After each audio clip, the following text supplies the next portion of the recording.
Hi friends! వెంట chance టాపికొచ్చి ఇప్పుడు policy 2024 మనకైతే కౌన్సెలింగ్ ప్రాసెస్ అయితే ఎప్పుడు మనకు స్టార్ట్ చేస్తే దానికి సంబంధించి మాకు డేట్స్ అయితే ఎప్పుడు రిలీజ్ చేస్తారు.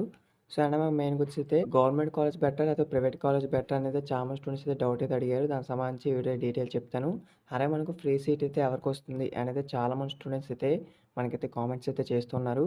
సో, వీడియోలోకెళ్ళే ముందు అయితే మీరు ప్రైవేట్ కాలేజ్ బెటరా? గవర్నమెంట్ కాలేజ్ బెటరా? మీ యొక్క ఎక్స్‌పెక్టేషన్ బట్టి అయితే కిందన కామెంట్ చేయండి. అలాగే మీకు ఎంత ర్యాంక్ వచ్చిందో కూడా కామెంట్ చేయండి. దాన్ని బట్టి మీకు ఎటువంటి డౌట్స్ ఉన్నా సరే క్లారిఫై అయితే చేసుకోండి. మీకు ఏవైనా డౌట్స్ ఒకవేళ ఉంటే వెంటనే క్లారిఫై చేసుకోవడం వల్ల మీకైతే ఆ యొక్క డౌట్ అయితే వెంటనే క్లారిఫై అవుతుంది. అందుకు మీరు ఫ్యూచర్‌లో అయితే మీకైతే ఇబ్బంది అయితే ఉండదు. ఎందుకంటే వెబ్ ఆప్షన్ ఇవన్నీ ప్రాసెస్ కూడా ఉంటుంది. సో, ఇవన్నీ మీరు కరెక్ట్‌గా పెట్టుకుంటే మీకు మంచి కాలేజ్ అయితే వస్తుంది. సో, మీకైతే అన్నీ యూజ్‌ఫుల్‌గా అయితే ఉంటాయన్నమాట. సో, ఇక్కడ చూడండి మాకు గవర్నమెంట్ సీట్ అయితే వస్తుందా రాదా అనేది చాలా మంది స్టూడెంట్స్ అడుగుతున్నారు. సో, చాలా వరకైతే నేను చెప్పాను కదా! మనకు ఫస్ట్ ర్యాంక్ నుంచి 30,000 ర్యాంక్ లోపు ఉన్న వాళ్ళకైతే గవర్నమెంట్ సీట్ వచ్చే అవకాశం అయితే ఉంటుంది.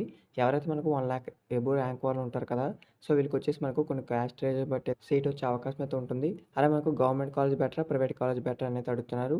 సో, మనకు మెయిన్‌గా చూసుకుంటే గవర్నమెంట్ కాలేజే బెటరు. ఎందుకంటే గవర్నమెంట్ కాలేజ్ అనేది మనకు గవర్నమెంట్ నుంచి వచ్చే సర్టిఫికేట్ అయితే చాలా వాల్యూ ఉంటుంది.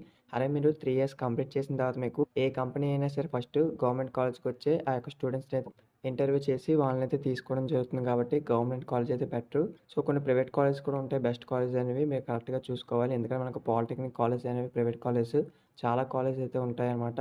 సో, మీరు కరెక్ట్ కాలేజ్ అయితే చూసుకోవాలి. ఆ యొక్క కాలేజ్ సంబంధించి మనకు ప్రీవియస్ ఎంత ర్యాంక్స్ వచ్చాయి, ఎంత పర్సెంటేజ్ వచ్చింది అన్నీ చూసుకొని కాలేజ్ వాళ్ళనైతే ఎంక్వైరీ చేసి మరి మీరైతే జాయిన్ అవ్వాలి.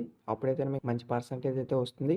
అలాగే మనకు మెయిన్‌గా వచ్చేసైతే కౌన్సెలింగ్ డేట్ ఎప్పుడు ఉంటుందని అయితే అడుగుతున్నారు. నేను ఆల్రెడీ మనకు ఏదైతే హెల్ప్‌లైన్ వాళ్ళతో అయితే కాల్ అయితే చేశానో సో, వాళ్ళైతే ఏమంటున్నారంటే మనకు మే ఫస్ట్ వీక్‌లో అయితే రిలీజ్ చేసే అవకాశం అయితే ఉందంటున్నారు. సో, మనకు దీనికి సంబంధించి మనకు ఎటువంటి చిన్న అప్డేట్ కూడా లేదు. ఒకవేళ ఏదైనా అప్డేట్ ఉంటే మీకైతే ఇంటిమేట్ చేస్తాను. సో, మీకు దానికి సంబంధించి కాల్ రికార్డ్ కూడా పెట్టాలో లేదో కిందనైతే కామెంట్ చేయండి. సో, ఇక మనకు ఫ్రీ సీట్ అయితే ఎవరికొస్తుందని అయితే అడుగుతున్నారు. సో, ఫ్రీ సీట్ అయితే ప్రతి ఒక్కరికి కూడా వస్తుంది. మనకైతే 1,00,000 అబోవ్ ర్యాంక్ ఉన్న వాళ్ళకి కూడా ఫ్రీ సీట్ అయితే వస్తుందనమాట. సో, మనకు గవర్నమెంట్ వచ్చేసి ఇయర్‌కి 25,000 అయితే పే చేస్తుంది. మనకు ప్రైవేట్ కాలేజ్ 25,000 ర్యాంక్ అయితే పే చేయడం జరుగుతుంది. సో, ఇదనమాట మనం మెయిన్‌గానే మీకు ఏవైనా డౌట్స్ ఉన్నా కింద కామెంట్ చేయండి.